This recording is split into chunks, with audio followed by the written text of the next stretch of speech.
we organized a 6-day short-term course on digital archiving in practice, and it was sponsored by British Library Endangered Archives Program.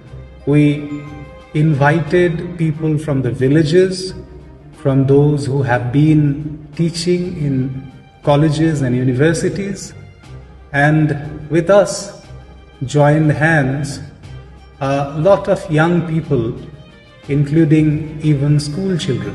The most important thing in that entire course is the wholehearted participation of the villagers in Churulia.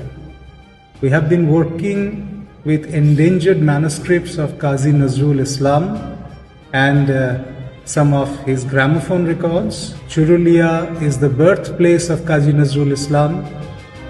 The villagers responded, and the response was simply overwhelming. We wanted to convey certain facts to the villagers. We wanted to train them, but ultimately we received quite a lot from them.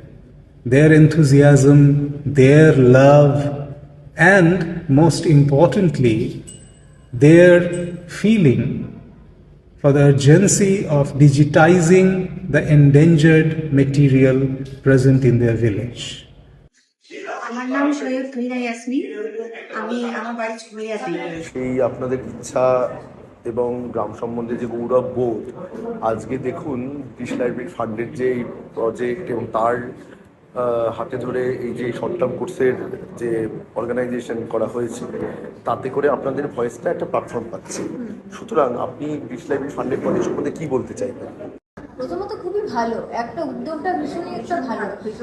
প্রথমে জানিনি যে কি জিনিসটা হচ্ছে না হচ্ছে, আজকে যখন জানলাম, আজকে আমরা আরো বুঝতে পেরেছি। আমরা চাইবো যে আরো আর যখন জানছি যে জিনিসগুলোকে মানে সংরক্ষিত করা। নমস্কার, আমি প্রকাশ গৌরী। আমি কাজী নজরুল বিশ্ববিদ্যালয়ের প্রাক্তন ইতিহাস বিভাগের ছাত্র এবং আমার চুরুলিয়াতেই জন্ম এবং চুরুলিয়া থেকে আমার পড়াশোনা চালু হয়েছে। আমার বাবা মা মূলত কৃষিকাজের সাথে জড়িত। আমরা এখনো কৃষিকাজের সাথে জড়িত। আমরা গ্রাম বাংলার লোক। আমরা মূলত নজরুলের যে বিভিন্ন ধরনের লেখাগুলো ডিজিটাল করা হচ্ছে, এগুলো খুবই একটা ভালো, সাধুবাদ জানাই আমি। ব্রিটিশ লাইব্রেরি গোটা উদ্যোগে ফান্ড করছে, এই নিয়ে আপনার কোনো বক্তব্য আছে? ব্রিটিশ লাইব্রেরি সাধুবাদ জানাই। ভালো লাগছে যে ব্রিটিশরা আমাদের জন্য কিছু ভাবছে, আমাদের এই ইন্ডিয়ার জন্য, আমাদের কবি সাহিত্যিক এত যে হেরিটেজ জিনিসগুলো আমরা এখন প্রায় বিলুপ্তের পথে যাচ্ছি, সেটা ওনারা টেকনোলজির দ্বারা আমাদেরকে আবার ফিরিয়ে দিতে চাইছে। এটা তো আমরা সবাই মিলে খুব উপকৃত।